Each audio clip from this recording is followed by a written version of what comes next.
ꯃꯌꯥꯝ ꯄꯨꯝꯅꯃꯛꯄꯨ YouTube channel ꯌꯪ ꯃꯥꯏꯟꯁꯅ ꯇꯔꯥꯝ ꯅꯣꯛꯆꯔꯤ꯫ ꯉꯁꯤ ꯃꯌꯥꯝꯗ ꯂꯤꯒꯗꯧꯔꯤꯕ ꯋꯥꯔꯤ ꯑꯁꯤꯒꯤ ꯃꯃꯤꯡ ꯑꯔꯣꯟꯕ ꯃꯍꯥꯔꯥꯅꯤ꯫ ꯋꯥꯔꯤ ꯑꯁꯤ ꯍꯧꯖꯔꯛꯂꯒꯦ꯫ ꯁꯥꯔꯕ ꯀꯥꯂꯦꯟꯒꯤ ꯃꯇꯝ ꯑꯣꯏꯕꯅ ꯅꯤꯡꯊꯧꯗꯨ ꯅꯨꯡꯊꯤꯜ ꯇꯨꯝꯂꯝꯕꯗꯒꯤ ꯍꯧꯒꯠꯂꯛꯂꯝꯃꯤ꯫ ꯃꯤꯄꯨꯝ ꯈꯨꯗꯤꯡꯃꯛꯁꯨ ꯄꯨꯡ 12ꯗꯒꯤꯅ ꯅꯨꯡꯊꯤꯜꯒꯤ ꯄꯨꯡ 3 ꯐꯥꯎꯕꯗꯤ ꯇꯨꯝꯅꯔꯝꯃꯤ꯫ ꯅꯤꯡꯊꯧꯗꯨ ꯑꯌꯤꯡꯕ ꯑꯉꯧꯕ ꯐꯤꯖꯣꯜ ꯁꯦꯠꯂꯒ ꯃꯥꯒꯤ ꯗꯔꯕꯥꯔ ꯍꯣꯜꯗ ꯆꯠꯂꯝꯃꯤ꯫ ꯈꯪꯍꯧꯗꯅ ꯅꯍꯥ ꯄꯥꯈꯪ ꯃꯌꯥꯝ ꯃꯥꯒꯤ ꯃꯅꯥꯛꯇ ꯂꯥꯛꯂꯝꯃꯤ꯫ ꯑꯗꯨꯒ ꯃꯈꯣꯏ ꯃꯌꯥꯝꯗꯒꯤ ꯑꯃꯅ ꯍꯥꯏꯔꯛꯂꯝꯃꯤ, "ꯏꯅꯤꯡꯊꯧ, ꯉꯁꯤ ꯑꯌꯨꯛ ꯑꯩꯈꯣꯏ ꯃꯌꯥꯝ ꯇꯦꯅꯤꯁ ꯁꯥꯟꯅꯔꯝꯕꯅꯤ꯫ ꯏꯅꯤꯡꯊꯧꯒꯤ ꯏꯆꯥꯅꯨꯄꯥ ꯔꯥꯖꯀꯨꯃꯥꯔꯁꯨ ꯑꯩꯈꯣꯏꯅ ꯁꯥꯟꯅꯕ ꯑꯗꯨꯗ ꯌꯥꯎꯏ꯫ ꯑꯩꯈꯣꯏ ꯁꯥꯟꯅꯔꯤꯉꯩꯗ ꯃꯔꯩ ꯌꯦꯠꯅꯔꯛꯂꯝꯃꯤ꯫ ꯔꯥꯖꯀꯨꯃꯥꯔꯗꯨ ꯌꯥꯝꯅ ꯁꯥꯎꯔꯝꯃꯤ꯫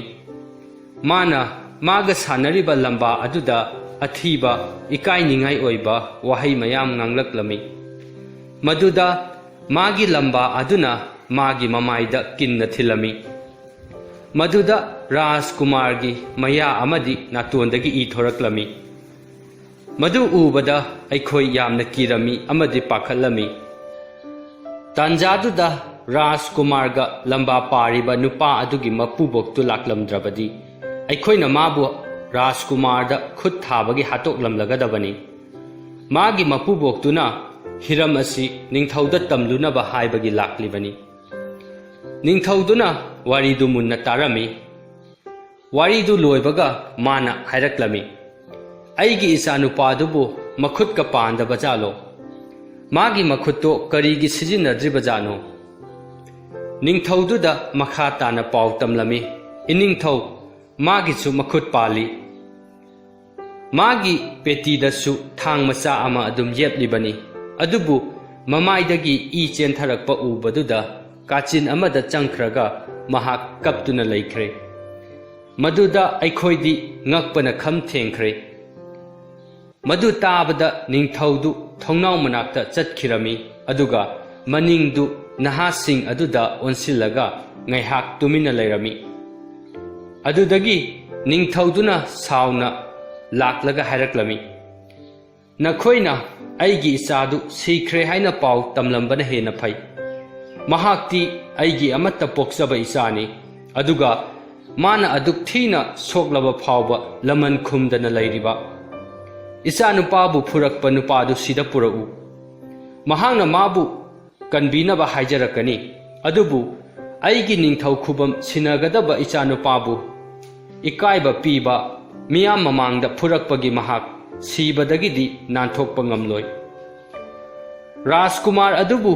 ꯐꯨꯔꯨꯕ ꯄꯥꯈꯪ ꯑꯗꯨꯅ ꯅꯤꯡꯊꯧꯗ ꯃꯉꯛ ꯍꯥꯏꯒꯠꯇꯨꯅ ꯄꯥꯎꯈꯨꯝ ꯄꯤꯅꯕ ꯇꯧꯔꯝꯃꯤ꯫ ꯑꯗꯨꯕꯨ ꯅꯤꯡꯊꯧꯅ ꯃꯥꯅ ꯍꯥꯏꯔꯤꯕꯗꯨ ꯇꯥꯕꯤꯔꯝꯗꯦ꯫ ꯂꯥꯟꯃꯤꯁꯤꯡꯗ ꯃꯥꯕꯨ ꯐꯥꯅꯕ ꯌꯥꯊꯪ ꯄꯤꯔꯝꯃꯤ꯫ ꯀꯔꯤꯒꯨꯝꯕ ꯕꯣꯟꯗꯤ ꯑꯣꯏꯔꯕ ꯅꯍꯥ ꯄꯥꯈꯪ ꯑꯗꯨꯅ ꯆꯠꯅꯤꯡꯂꯕꯗꯤ ꯃꯅꯤꯡ ꯇꯝꯍꯜꯂꯝꯃꯤ꯫ ꯑꯗꯨꯕꯨ ꯃꯍꯥꯛ ꯂꯥꯟꯃꯤꯁꯤꯡꯒ ꯂꯣꯏꯅꯅ ꯆꯠꯀꯗꯕꯅꯤ ꯍꯥꯏꯔꯝꯃꯤ꯫ ꯅꯨꯃꯤꯠ 15ꯅꯤ ꯂꯩꯔꯒ ꯃꯍꯥꯛ ꯂꯩꯕꯥꯛ ꯑꯗꯨꯒꯤ ꯈ꯭ꯋꯥꯏꯗꯒꯤ ꯋꯥꯡꯕ ꯋꯥꯌꯦꯜꯁꯪꯗ ꯄꯨꯊꯣꯛꯀꯅꯤ꯫ ꯅꯍꯥ ꯄꯥꯈꯪꯗꯨ ꯅꯤꯡꯊꯧꯒꯤ ꯃꯅꯥꯛꯇꯒꯤ ꯊꯣꯔꯛꯂꯝꯃꯤ꯫ ꯂꯥꯟꯃꯤꯁꯤꯡ ꯑꯃꯗꯤ ꯃꯥꯒꯤ ꯃꯔꯨꯞꯁꯤꯡꯒ ꯂꯣꯏꯅꯗꯨꯅ ꯆꯠꯂꯝꯃꯤ꯫ ꯃꯥꯒꯤ ꯃꯔꯨꯞꯁꯤꯡꯒꯤ ꯄꯥꯎꯇꯥꯛꯇꯒꯤ ꯃꯍꯥꯛ ꯅꯨꯃꯤꯠ 14ꯅꯤꯗꯤ ꯑꯈꯪ ꯑꯍꯩꯁꯤꯡꯒꯤ ꯃꯅꯥꯛꯇ ꯆꯠꯇꯨꯅ ꯃꯍꯥꯛꯄꯨ ꯑꯁꯤꯕꯗꯒꯤ ꯀꯟꯕꯤꯅꯕ ꯍꯥꯏꯔꯝꯃꯤ꯫ ꯑꯗꯨꯕꯨ ꯀꯅꯥꯅꯁꯨ ꯃꯍꯥꯛꯄꯨ ꯀꯟꯕ ꯉꯝꯒꯅꯤ ꯍꯥꯏꯔꯛꯂꯝꯗꯦ꯫ ꯃꯔꯝꯗꯤ ꯅꯤꯡꯊꯧꯒꯤ ꯃꯆꯥꯒꯤ ꯃꯃꯥꯏꯗ ꯈꯨꯠꯇꯨꯝꯅ ꯊꯤꯟꯕꯗꯨ ꯑꯔꯥꯏꯕ ꯀꯦꯁ ꯑꯣꯏꯔꯝꯗꯦ꯫ ꯅꯨꯃꯤꯠ 14ꯅꯤꯒꯤ ꯑꯍꯤꯡꯗꯨ ꯌꯧꯔꯛꯄꯗ ꯃꯍꯥꯛ ꯅꯤꯡꯕ ꯀꯥꯏꯅ ꯁꯍꯔꯗꯨꯗ ꯆꯠꯂꯝꯃꯤ꯫ ꯃꯍꯥꯛ ꯀꯗꯥꯏꯗ ꯆꯠꯂꯤꯕꯅꯣ ꯍꯥꯏꯕ ꯃꯁꯥꯅ ꯈꯪꯖꯔꯝꯗꯦ꯫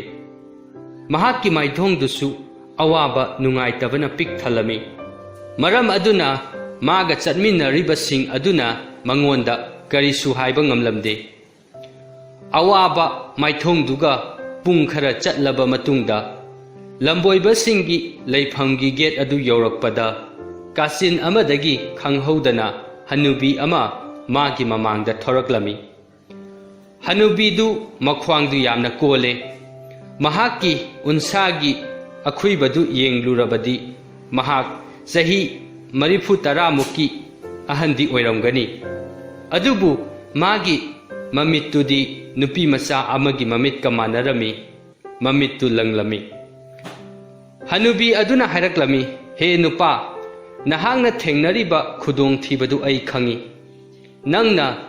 nangi punsibu kanjanaba akhang ahai sing thiri haibasu khangi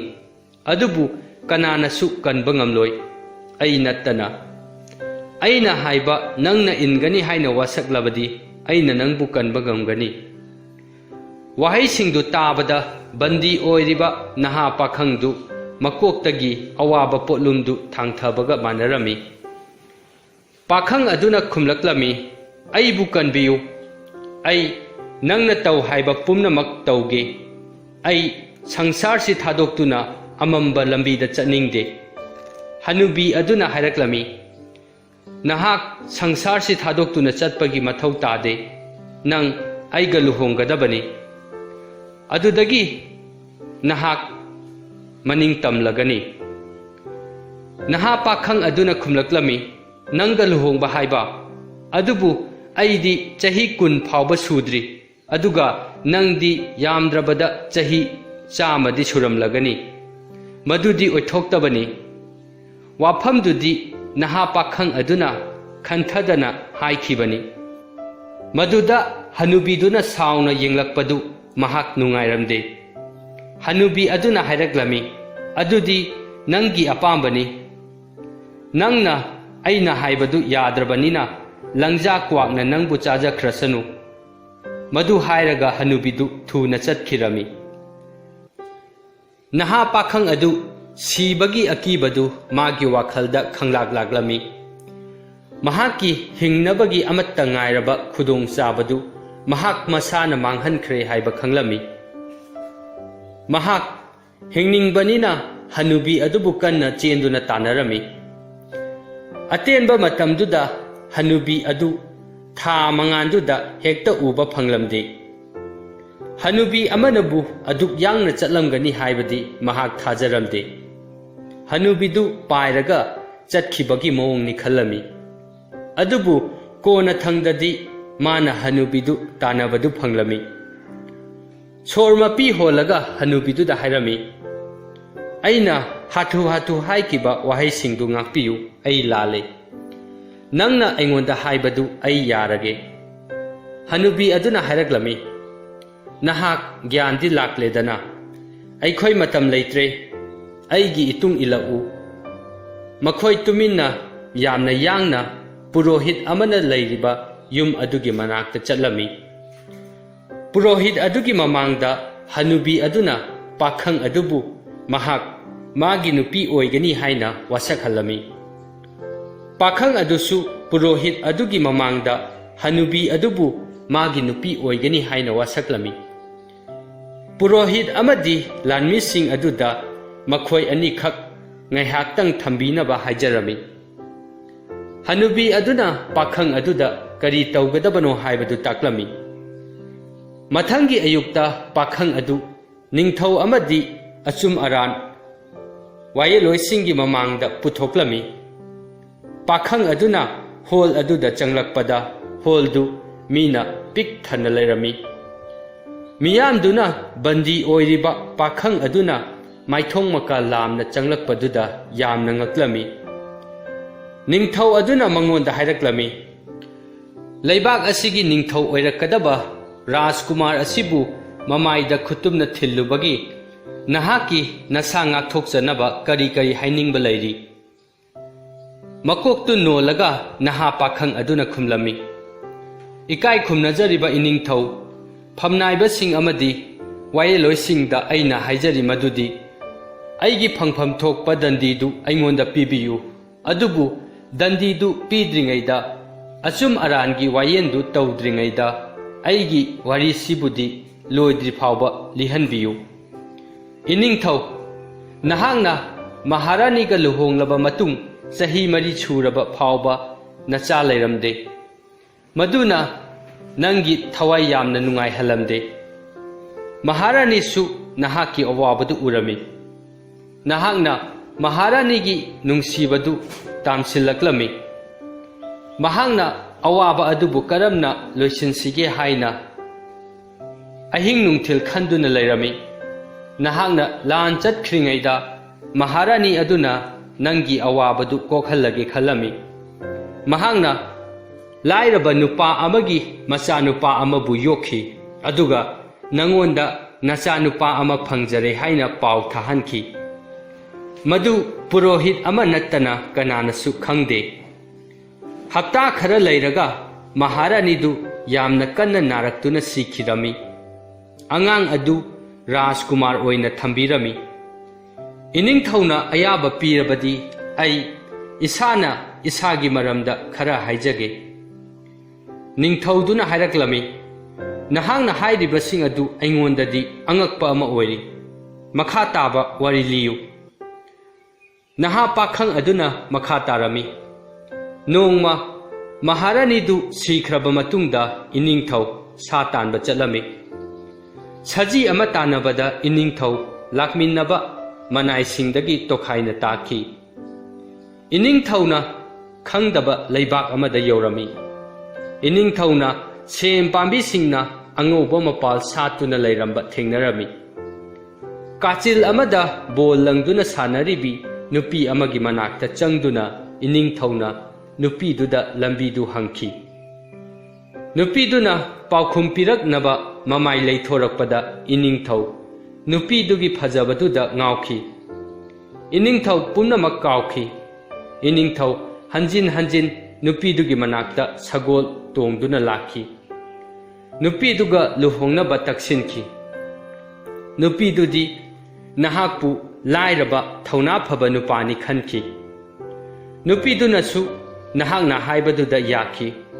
ꯑꯗꯨꯕꯨ ꯏꯅꯤꯡꯊꯧꯅ ꯂꯨꯍꯣꯡꯕꯗꯨ ꯀꯅꯥꯗꯁꯨ ꯍꯥꯏꯗꯣꯛꯇꯅ ꯑꯔꯣꯟꯕ ꯑꯣꯏꯅ ꯊꯝꯂꯝꯈꯤ꯫ ꯂꯨꯍꯣꯡꯂꯕ ꯃꯇꯨꯡꯗ ꯏꯅꯤꯡꯊꯧꯅ ꯅꯨꯄꯤ ꯑꯗꯨꯗ ꯈꯨꯗꯣꯞ 3ꯒ ꯀ꯭ꯔꯣꯁ ꯑꯃꯒ ꯄꯤꯈꯤ꯫ ꯅꯨꯄꯤ ꯑꯗꯨꯕꯨ ꯈꯥꯡꯄꯣꯛꯁꯪ ꯑꯃꯗ ꯎꯃꯪ ꯑꯗꯨꯗ ꯂꯣꯠꯇꯨꯅ ꯆꯦꯛꯁꯤꯟꯅ ꯊꯝꯂꯝꯃꯤ꯫ ꯊꯥ ꯈꯔꯗꯤ ꯏꯅꯤꯡꯊꯧ ꯈꯥꯡꯄꯣꯛꯁꯪ ꯑꯗꯨꯗ ꯊꯥ ꯈꯨꯗꯤꯡꯒꯤ ꯆꯠꯂꯝꯃꯤ꯫ ꯑꯗꯨꯕꯨ ꯂꯩꯕꯥꯛ ꯑꯗꯨꯒꯤ ꯃꯐꯝ ꯑꯗꯨꯗ ꯂꯥꯟ ꯍꯧꯔꯛꯈꯤ꯫ ꯏꯅꯤꯡꯊꯧꯅ ꯈꯥꯡꯄꯣꯛꯁꯪ ꯑꯗꯨꯗ ꯆꯠꯂꯨꯕ ꯃꯇꯝꯗꯗꯤ ꯈꯥꯡꯄꯣꯛꯁꯪ ꯑꯗꯨ ꯍꯥꯡꯅ ꯂꯩꯔꯝꯂꯦ, ꯀꯅꯥꯁꯨ ꯂꯩꯔꯝꯗ꯭ꯔꯦ꯫ ꯀꯅꯥꯅꯁꯨ ꯏꯅꯤꯡꯊꯧꯗ ꯅꯨꯄꯤ ꯑꯗꯨ ꯀꯗꯥꯏꯗ ꯆꯠꯈ꯭ꯔꯕꯅꯣ ꯍꯥꯏꯕ ꯉꯝꯂꯝꯗꯦ꯫ ꯑꯩ ꯍꯧꯖꯤꯛꯇꯤ ꯍꯥꯏꯔꯒꯦ ꯏꯅꯤꯡꯊꯧ꯫ ꯃꯗꯨ ꯍꯥꯏꯔꯒ ꯅꯍꯥ ꯄꯥꯈꯪ ꯑꯗꯨ ꯅꯤꯡꯊꯧꯗ ꯌꯦꯡꯂꯒ ꯋꯥ ꯉꯥꯡꯗꯅ ꯇꯨꯃꯤꯟꯅ ꯂꯩꯔꯝꯃꯤ꯫ ꯅꯍꯥ ꯄꯥꯈꯪ ꯑꯗꯨꯅ ꯃꯈꯥ ꯇꯥꯔꯛꯂꯝꯃꯤ, ꯅꯨꯄꯤꯗꯨ ꯃꯍꯥꯛꯀꯤ ꯃꯄꯥꯒꯤ ꯃꯅꯥꯛꯇ ꯆꯠꯈꯤꯔꯝꯃꯤ꯫ ꯃꯄꯥ ꯑꯗꯨꯗꯤ ꯃꯇꯝ ꯑꯃꯗ ꯏꯅꯤꯡꯊꯧꯒꯤ ꯁꯦꯕꯥ ꯇꯧꯔꯝꯕ ꯃꯤ ꯑꯣꯏꯔꯝꯃꯤ꯫ ꯅꯨꯄꯤꯗꯨꯅ ꯃꯉꯛꯇ ꯁꯤꯔꯤꯕ ꯀ꯭ꯔꯣꯁ ꯑꯗꯨꯗꯒꯤ ꯏꯅꯤꯡꯊꯧꯕꯨ ꯈꯪꯂꯛꯈꯤ꯫ ꯃꯆꯥꯅꯨꯄꯤꯗꯒꯤ ꯋꯥꯔꯤꯗꯨ ꯇꯥꯕꯗ ꯃꯄꯥꯗꯨ ꯌꯥꯝꯅ ꯁꯥꯎꯈꯤ꯫ ꯑꯗꯨꯒ ꯃꯆꯥꯅꯨꯄꯤꯗꯨ ꯃꯤꯌꯥꯝ ꯃꯃꯥꯡꯗ ꯃꯍꯥꯔꯥꯅꯤ ꯑꯣꯏꯅ ꯂꯧꯁꯤꯟꯗ꯭ꯔꯤꯕ ꯐꯥꯎꯕ ꯂꯣꯠꯇꯨꯅ ꯊꯝꯒꯅꯤ ꯍꯥꯏꯅ ꯋꯥꯁꯛꯂꯝꯃꯤ꯫ ꯈꯔ ꯂꯩꯔꯒ ꯑꯩꯁꯨ ꯄꯣꯛꯑꯦ꯫ ꯑꯩꯒꯤ ꯏꯄꯨꯕꯣꯛꯅ ꯑꯩꯕꯨ ꯃꯥꯒꯤ ꯌꯨꯝ ꯑꯆꯧꯕ ꯑꯃꯗ ꯌꯣꯛꯂꯝꯃꯤ꯫ ꯏꯅꯤꯡꯊꯧꯅ ꯏꯃꯥꯗ ꯄꯤꯈꯤꯕ ꯈꯨꯗꯣꯞ 3 ꯑꯃꯗꯤ ꯀ꯭ꯔꯣꯁꯇꯨ ꯁꯤꯗ ꯂꯩꯔꯦ꯫ ꯃꯁꯤꯅ ꯑꯩꯁꯤ ꯅꯪꯒꯤ ꯅꯆꯥꯅꯤ, ꯅꯆꯥ ꯅꯠꯇꯦ ꯍꯥꯏꯕꯗꯨ ꯎꯠꯂꯕꯅꯤ꯫ ꯅꯍꯥ ꯄꯥꯈꯪ ꯑꯗꯨꯅ ꯈꯨꯗꯣꯞ ꯑꯃꯗꯤ ꯀ꯭ꯔꯣꯁ ꯑꯗꯨ ꯅꯤꯡꯊꯧ ꯑꯗꯨꯒꯤ ꯃꯈꯣꯡ ꯃꯅꯥꯛꯇ ꯊꯝꯂꯝꯃꯤ꯫ ꯐꯝꯅꯥꯏꯕꯁꯤꯡ ꯑꯃꯗꯤ ꯋꯥꯌꯦꯜꯂꯣꯏꯁꯤꯡ ꯑꯗꯨꯅ ꯄꯣꯠꯂꯝꯁꯤꯡ ꯑꯗꯨ ꯃꯨꯟꯅ ꯌꯦꯡꯂꯝꯃꯤ꯫ ꯅꯤꯡꯊꯧꯗꯨ ꯃꯥꯒꯤ ꯐꯝꯐꯝꯗꯒꯤ ꯂꯦꯡꯗꯅ ꯂꯩꯔꯝꯃꯤ꯫ ꯃꯍꯥꯛꯇꯤ ꯋꯥꯌꯦꯜꯁꯪ ꯑꯆꯨꯝ ꯑꯔꯥꯟ ꯄꯨꯝꯅꯃꯛꯇꯨ ꯀꯥꯎꯈꯤꯔꯝꯃꯤ꯫ ꯃꯍꯥꯛꯀꯤ ꯃꯃꯤꯠꯇ ꯐꯖꯔꯕ ꯁꯦꯝꯒꯤ ꯂꯩꯀꯣꯜ ꯑꯃꯗꯤ ꯐꯖꯔꯕ ꯅꯨꯄꯤꯗꯨ ꯃꯃꯤꯠꯇ ꯎꯗꯨꯅ ꯂꯩꯔꯝꯃꯤ꯫ ꯃꯌꯥꯝꯗꯨ ꯇꯨꯃꯤꯟꯅ ꯂꯩꯈꯤꯕꯗꯨꯗ ꯃꯍꯥꯛꯅ ꯌꯦꯡꯈꯠꯂꯛꯄꯗ ꯃꯤꯌꯥꯝꯗꯨ ꯃꯉꯣꯟꯗ ꯌꯦꯡꯗꯨꯅ ꯂꯩꯔꯝꯕ ꯊꯦꯡꯅꯔꯝꯃꯤ꯫ ꯅꯤꯡꯊꯧꯗꯨꯅ ꯍꯥꯏꯔꯛꯂꯝꯃꯤ, ꯃꯍꯥꯛꯅ ꯍꯥꯏꯔꯤꯕꯁꯤ ꯑꯆꯨꯝꯕꯅꯤ꯫ ꯃꯍꯥꯛꯁꯤ ꯑꯩꯒꯤ ꯏꯆꯥꯅꯨꯄꯥ ꯑꯁꯦꯡꯕꯅꯤ꯫ ꯍꯣꯜ ꯑꯗꯨꯗ ꯂꯩꯔꯤꯕ ꯃꯤꯄꯨꯝ ꯈꯨꯗꯤꯡꯃꯛꯇ ꯃꯍꯥꯛꯅ ꯁꯤꯈ꯭ꯔꯕ ꯃꯇꯨꯡꯗ ꯃꯍꯥꯛꯀꯤ ꯃꯆꯥꯗꯨꯅ ꯅꯤꯡꯊꯧ ꯑꯣꯏꯍꯟꯒꯅꯤ ꯍꯥꯏꯅ ꯋꯥꯁꯛꯍꯜꯂꯝꯃꯤ꯫ ꯃꯔꯝ ꯑꯗꯨꯅ ꯃꯤꯁꯤꯡꯗꯨ ꯅꯤꯡꯊꯧꯒꯤ ꯃꯃꯥꯡꯗ ꯈꯨꯔꯨ ꯈꯨꯗꯛ ꯀꯨꯜꯂꯒ ꯋꯥꯁꯛꯂꯝꯃꯤ꯫ ꯑꯗꯨꯒ हानगी मचानुपा असेंगबा नत्तबा अरानबा राजकुमार अदु कोनुंगदा अमुक हन्ना चंगलक्तनबा पाव पिरमी अदुबु था खुदिंगी मागी पैसादी पीगनी हैरमी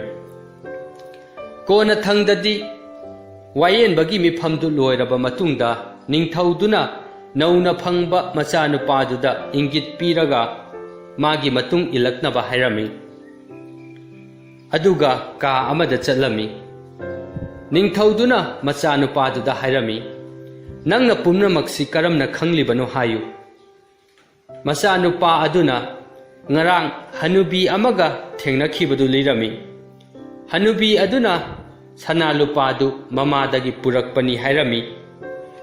purohit amagi mamangda mahangna hanubi adubu luhongani haina wasakhiba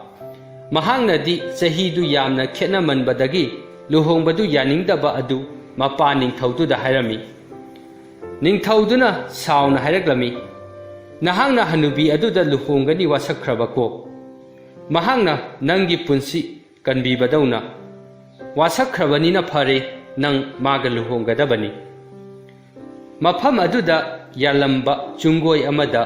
makhutna tharaga ningthauduna mafamduda changlakpa manai amada hairami kaishum sang manakta leiba purohit aduda magi manakta ngarang laklambi hanubi adu kadaida leibagi hangu aduga hanubi du phangbaga sida purau hanubidu thibada matam khara changlami adubu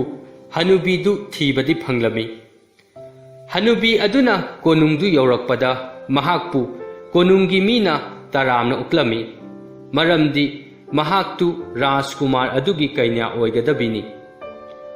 thongakpa sing adudi amaga yamna ngakna yengnarami adubu hanubi aduna ningthaugi mamangda leiriba sirigi thak adubu yamna laina kabaduda makhoi amukka hena ngaklami adubu makhoina rajkumar ka hanubiduga luhongani khanbagi awabadudi lotsinduna thamlami ningthauna hanubi adubu purohit aduna luhongnaba sem sariba mafam aduda purami luhonglaba matung hapta kharadi rajkumar adu konungda phajana leiramde maramdi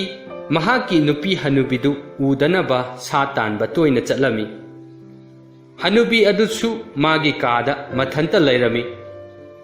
ningthauna magi thambiba seba taunaba nupi singdu hanubiduna magi manakta leiba yahallamde nongmadi rajkumar adu satalubagi waraduna phamungda tumba changlami mahangna khanghaudana thangnaba kadagi angakpa makhol ama tarami huranba changlabra haiduna chingnaduna phamungdagi chongtharaga thangsangdu pairaga thangnaba kaduda tumina yenglami thangnaba kadudi magi nupidugi kani rajkumar aduna tumina yengbadadi magi nupidu makokta mani muktana leitenglaga mahaki mamai akhuibadusu mangkhiduna ngaurok ngauna chahi 13 gi nupi macha amagum leiramba thengnarami rajkumar adudi yamna ngakna nupiduda yengduna leirami nupiduna su mangonda momonoksilaklami nupiduna hairaklami mane ai nangi nupiduni haujikti aigi sab adu loire haujikti ai kanano ai hanubi oina karigi leiramlibano haibadu ai hairagi Granada laibaki ningthau adu aigi ipani aigi ima ipabu yadaba heloi amana aibu khwang konaba aibu chahi chamagi hanubi maikhuibi manaba sap tawbirami madu aina pokpadagi tha khara khakta ngairi ngaitani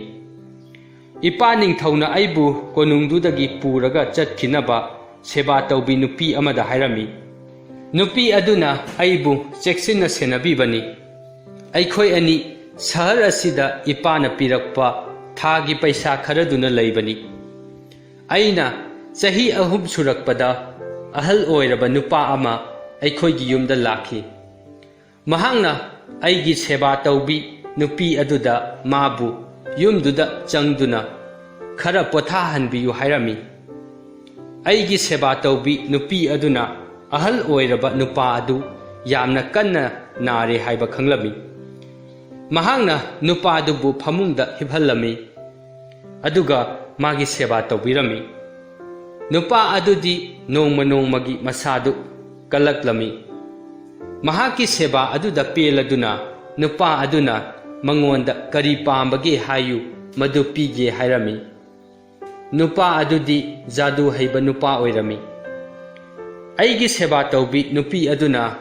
ꯑꯩꯒꯤ ꯈꯨꯏꯔꯤꯕ ꯎꯟꯁꯥꯗꯨ ꯐꯍꯟꯕꯤꯌꯨ, ꯑꯩꯕꯨ ꯄꯣꯛꯄꯗ ꯐꯖꯔꯛꯄ ꯑꯗꯨꯒꯨꯝ ꯐꯖꯍꯟꯕꯤꯌꯨ ꯍꯥꯏꯔꯝꯃꯤ꯫ ꯃꯗꯨꯗ ꯅꯨꯄꯥ ꯑꯗꯨꯅ ꯑꯩꯒꯤ ꯐꯤꯕꯝ ꯑꯗꯨꯗꯤ ꯁꯥꯞ ꯑꯃꯗꯒꯤ ꯑꯣꯏꯔꯛꯄꯅꯤ, ꯃꯗꯨꯕꯨ ꯃꯥꯡꯍꯟꯕꯗꯤ ꯑꯔꯥꯏꯕ ꯅꯠꯇꯦ, ꯑꯗꯨꯕꯨ ꯃꯥꯒꯤ ꯑꯉꯝꯕ ꯊꯥꯛꯇ ꯍꯣꯠꯅꯒꯦ ꯍꯥꯏꯔꯝꯃꯤ꯫ ꯃꯍꯥꯛꯅ ꯑꯩꯅ ꯆꯍꯤ 15 ꯁꯨꯗ꯭ꯔꯤꯉꯩꯗ ꯑꯩꯒ ꯅꯨꯄꯥ ꯑꯃꯒ ꯂꯨꯍꯣꯡꯂꯕꯗꯤ ꯁꯥꯞ ꯑꯗꯨ ꯂꯣꯏꯒꯅꯤ ꯍꯥꯏꯔꯝꯃꯤ꯫ ꯅꯪꯅ ꯈꯪꯂꯤꯕꯗꯨꯅꯤ ꯃꯗꯨꯗꯤ ꯑꯔꯥꯏꯕ ꯅꯠꯇꯦ꯫ ꯑꯩꯗꯤ ꯊꯤꯕꯅꯤꯅ ꯀꯅꯥꯅꯁꯨ ꯑꯅꯤꯔꯛ ꯁꯨꯅ ꯌꯦꯡꯕꯤꯔꯛꯇꯦ꯫ ꯑꯩ ꯑꯃꯗꯤ ꯑꯩꯒꯤ ꯁꯦꯕꯥ ꯇꯧꯕꯤ ꯅꯨꯄꯤꯗꯨ ꯌꯥꯝꯅ ꯋꯥꯔꯝꯃꯤ꯫ ꯑꯩꯒꯤ ꯆꯍꯤ 15 ꯅꯛꯁꯤꯜꯂꯛꯂꯝꯃꯤ꯫ ꯑꯩꯗꯤ ꯅꯨꯄꯥ ꯀꯅꯥꯒꯁꯨ ꯋꯥꯔꯤ ꯁꯥꯅꯗꯦ꯫ ꯀꯣꯟꯅꯊꯪꯗꯗꯤ ꯖꯥꯗꯨ ꯍꯩꯕ ꯅꯨꯄꯥ ꯑꯗꯨꯅ ꯑꯩꯈꯣꯏꯗ ꯂꯥꯛꯂꯒ ꯀꯣꯅꯨꯡꯗ ꯊꯣꯛꯈꯤꯕ ꯊꯧꯗꯣꯛ, ꯅꯍꯥꯛꯀꯤ ꯋꯥꯔꯤ, ꯅꯪꯒꯤ ꯑꯁꯥ ꯎꯗ꯭ꯔꯕ ꯃꯇꯝꯗ ꯅꯪꯒꯤ ꯃꯃꯥꯡꯗ ꯂꯦꯞꯇꯨꯅ ꯅꯪꯒꯤ ꯑꯋꯥꯕ ꯀꯣꯛꯍꯟꯒꯅꯤ ꯍꯥꯏꯗꯨꯅ ꯑꯩꯒ ꯂꯨꯍꯣꯡꯅꯕ ꯍꯥꯏꯔꯝꯃꯤ꯫ ꯃꯁꯤꯅꯤ ꯑꯩꯒꯤ ꯋꯥꯔꯤ꯫ ꯍꯧꯖꯤꯛꯇꯤ ꯒ꯭ꯔꯦꯅꯥꯗꯥ ꯂꯩꯕꯥꯛꯀꯤ ꯅꯤꯡꯊꯧꯗ ꯑꯩꯈꯣꯏ ꯑꯅꯤ ꯂꯨꯍꯣꯡꯕꯒꯤ ꯄꯥꯎꯗꯨ ꯄꯤꯔꯨꯔꯣ꯫ ꯃꯍꯥꯛꯅ ꯑꯩꯈꯣꯏꯒꯤ ꯌꯥꯏꯐ-ꯃꯪꯒꯣꯜ ꯄꯤꯕꯤꯒꯅꯤ꯫ ꯋꯥꯔꯤ ꯑꯁꯤ ꯃꯇꯥꯡ ꯑꯁꯤꯗ ꯂꯣꯏꯁꯤꯟꯖꯔꯦ꯫ ꯋꯥꯔꯤ ꯑꯁꯤ ꯂꯤꯕꯗ ꯁꯣꯏꯈꯤꯕ ꯌꯥꯎꯔꯕꯁꯨ ꯇꯥꯕꯤꯔꯤꯕ ꯄꯨꯝꯅꯃꯛꯅ ꯉꯥꯛꯄꯤꯅꯕ ꯅꯣꯜꯂꯨꯛꯅ ꯍꯥꯏꯖꯔꯤ꯫